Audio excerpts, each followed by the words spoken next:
Alors voilà, on a encore profané la tombe du général de Gaulle. C'est leur habitude à tous, sauf à Mitterrand, qui évidemment n'a eu qu'une seule ligne droite dans sa vie. Mitterrand, ça a été la haine du général de Gaulle. Donc il est le seul président de la Ve République, après de Gaulle, à ne pas être allé sur la tombe du général. Et les autres, ils sont tous allés. Alors Chirac, pour laisser croire qu'il était un héritier du gaullisme, alors qu'il était pompidolien, c'est-à-dire très précisément de ceux qui ont massacré l'héritage du général de Gaulle. Giscard d'Estaing, alors qu'il, lui, est à l'origine du meurtre politique du général de Gaulle, Mitterrand qui n'y est pas allé, et puis par la suite Sarkozy qui donnait l'impression que il était gaulliste puisque jadis il avait péroré sous des drapeaux avec la Croix de Lorraine en compagnie de Jacques Chirac.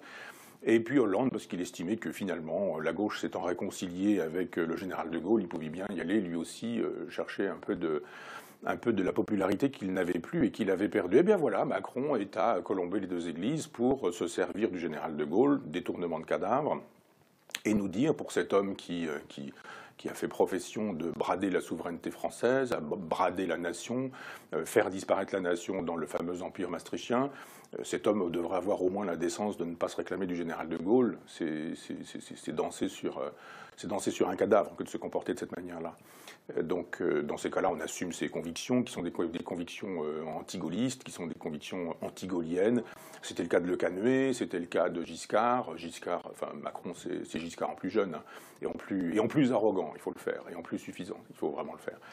Donc dans ces cas-là, on ne fait pas semblant d'aimer le général de Gaulle et de s'en réclamer, de dire on va mettre la Pléiade du général de Gaulle sur la photo officielle, quand on ajoute Stendhal et Gide, qui émettant les petits garçons. On ne fait pas non plus, on n'ajoute pas non plus la Croix de Lorraine sur les logos de la communication officielle de l'Élysée.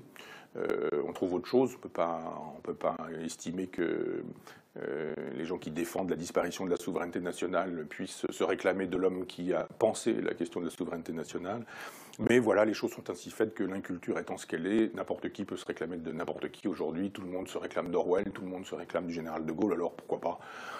Soyons franchement orwelliens, les anti-gaullistes se réclamant du général de Gaulle. Donc il y a quelque chose d'assez insupportable de voir Macron à colomber les deux églises, parce que franchement, c'est indécent, c'est même obscène. Alors, on est en train de fêter les 60 ans de cette Ve République. Elle a mon âge, donc les coutures de partout, où j'ai son âge du moins, on est contemporain, ou je suis contemporain de cette Constitution. Et la question est aujourd'hui, faut-il être pour, faut-il être contre? Mais elle est finie, cette Constitution. Elle a été amendée plus de 20 fois. C'est plus une constitution dans laquelle on a taillé 20 fois en enlevant des choses, en coupant des trucs, en rajoutant des machins, en estimant qu'on enlève ceci, on enlève cela, etc. Une constitution dans laquelle on a dit, ben voilà, maintenant il n'y a plus de septennat, ne peut plus être la constitution de l'origine et la constitution de l'esprit et de la lettre. Les 7 années permettaient vraiment de travailler. Il y avait des élections intermédiaires. Ces élections intermédiaires étaient l'occasion pour le peuple de dire s'il confirmait son mandat ou pas au président de la République. Et s'il ne confirmait pas son mandat au président de la République, il était dans l'esprit du général de Gaulle que le président de la République, évidemment, démissionnait. Que fait Mitterrand? Lui, il dit « je reste et je cohabite ». La cohabitation était tellement impensable dans l'esprit de la Constitution de 58 qu'il n'était pas dans la lettre, c'est bien dommage.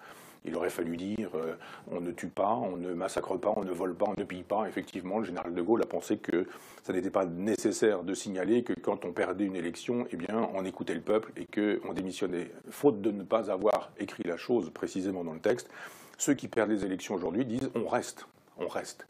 Nous avons perdu le traité européen, disent les défenseurs de l'empire maastrichtien, eh bien nous gardons cet objectif et nous le ferons passer par le Congrès et vous y aurez droit tout de même.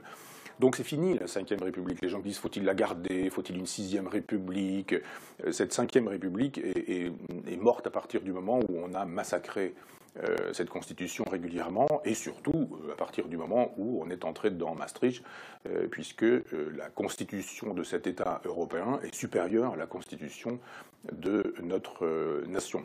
Dès lors, quand Hollande, qui croit bon de se faire remarquer chaque jour en disant « je prends date, pourquoi pas revenir à la présidence », quand Hollande nous dit le jour où Macron s'en va colomber les deux églises qu'il faudrait supprimer le poste de Premier ministre, on rêve, c'est Hollande qu'il faut supprimer politiquement, mais pas le poste de Premier ministre. On voit bien que cette constitution n'est plus qu'une enveloppe vide, une espèce de sac dans lequel il n'y a plus rien, Ceux qui veulent une sixième constitution, une sixième république, une autre constitution du moins, ne sont pas des gens qui détestent l'État, comme dit Macron. Ce sont juste des gens qui n'aiment que les partis et qui estiment qu'on devrait pouvoir revenir au temps précédent, c'est-à-dire que la sixième République de Mélenchon, c'est très exactement la quatrième République. Ce serait le jeu des partis, donc Mélenchon pourrait voir avec Marine Le Pen pour voter contre machin, faire tomber bidule, etc. Enfin, c'est tout le jeu des partis, c'est tout le jeu des cliques, c'est tout le jeu des francs-maçonneries au sens premier, au sens second du terme. On sait que Jean-Luc Mélenchon est un franc-maçon, qui permettent tous ces petits jeux qui permettent de dire allez, tu votes pour moi, on le dira pas, mais quand la prochaine fois tu auras besoin, je voterai pour toi aussi, et puis on va faire tomber ce gouvernement, etc. C'est-à-dire les gens qui pensent que nous manquons de stabilité politique veulent une constitution qui permettrait d'officialiser et d'institutionnaliser le désordre politique. Moi, je ne crois pas effectivement qu'il faille passer à une sixième république qui serait la quatrième relookée pour redonner du pouvoir aux partis. Il y en a marre des partis. Si vraiment on veut une nouvelle constitution, alors allons voir du côté des Girondins, j'ai raconté tout ça dans Décoloniser les provinces, allons voir du côté des Girondins et allons voir du côté de ce que serait un socialisme libertaire, avec un communalisme libertaire, avec des parlements régionaux et provinciaux, avec la possibilité de faire avec ces parlements une politique qui soit nationale et locale en même temps, qui soit susceptible d'être internationale également, c'est-à-dire il y a la possibilité vraiment d'une vraie révolution, sans faire couler le sang. Je ne suis pas mélenchoniste, je ne suis pas robespierriste, je ne suis pas jacobin, je ne suis pas un défenseur des guillotines. Et je pense effectivement que par la loi, on peut vraiment faire une révolution et que si vraiment il s'agit de changer de république, alors de constitution et de république, alors allons-y pour la république sociale, alors allons-y pour une constitution qui institutionnaliserait la possibilité du communalisme libertaire, du régionalisme libertaire, d'une fédération des régions qui permettrait à la nation française de se reconstituer, non pas autour d'une espèce d'épine dorsale jacobine centralisée parisienne, c'est-à-dire comme Macron, mais à partir des territoires, de l'ensemble des territoires, de Brest à Strasbourg, de Dunkerque à Nice, aux Pyrénées, et on aurait là la possibilité vraiment d'une véritable révolution qui n'aurait rien à voir avec les partis qui essaient de faire de telle sorte qu'on maintienne tout en dépassant, tout en gardant, tout en détruisant, tout en supprimant, tout en enlevant des articles, en supprimant des articles, en ajoutant d'autres articles. C'est fini, ça n'a plus de sens cette République, ou d'autres qui pensent qu'il faudrait effectivement revenir à l'époque des partis, qui permettrait aux chefs de parti, parce que quand Mélenchon défend cette sixième République, il défend les partis, et quand il défend les partis, ça n'est pas la démocratie dans les partis. On sait qu'il y a des difficultés dans les partis, dans le parti de la France insoumise. On n'a pas intérêt à être un insoumis avec Jean-Luc Mélenchon. On n'a pas intérêt à ne pas être soumis à Jean-Luc Mélenchon. Et on voit bien que ce serait le pouvoir des chefs de parti. Il y aurait donc une espèce de petit consortium de 10 personnes qui feraient la politique politicienne en France, dont Mélenchon, bien sûr. Et je ne pense pas que ce soit forcément une bonne chose pour la République. Il y avait ce bateau de Thésée dont on disait que, évidemment, au fur et à mesure, on avait changé une planche, puis 2 planches, puis 3 planches, parce que ça commençait à pourrir. Puis à un moment donné, on pose la question, quand est-ce que le bateau de Thésée cesse d'être le bateau de Thésée? Est-ce que c'est quand on a enlevé la première planche, en disant, bah voilà, c'est plus exactement la même chose, on a mis une planche? Est-ce que c'est quand on a changé la moitié des planches et la moitié plus un? Est-ce que c'est quand il ne reste plus qu'une seule planche et qu'on change cette planche-là? Ben, ça a été une grande question chez les logiciens ou chez les philosophes.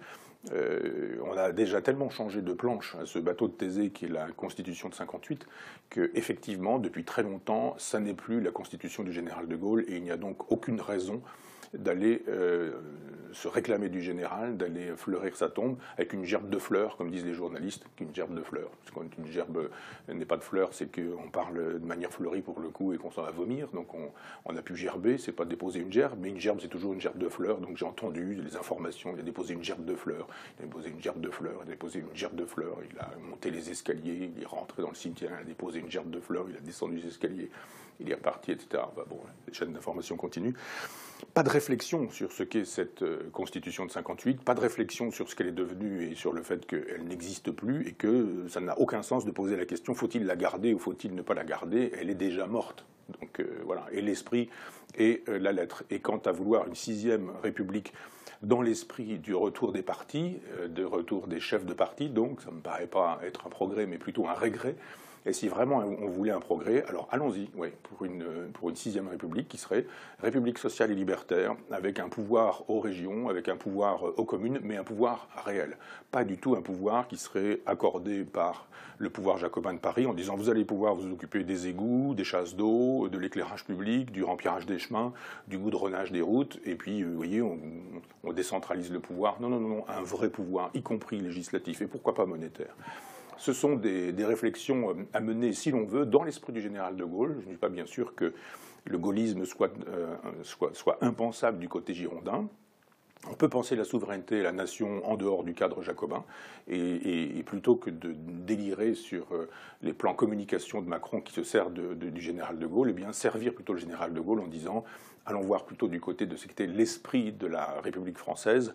Il est toujours susceptible d'être revivifié dans un esprit libertaire, dans un esprit socialiste libertaire, qui ne soit pas guerrier, qui ne soit pas belliqueux, qui ne soit pas fasciné par Fouquier-Tinville, le tribunal révolutionnaire, la terreur et Robespierre. Finissons-en avec ces gens-là, sortez-les tous, y compris ceux qui veulent les sortir.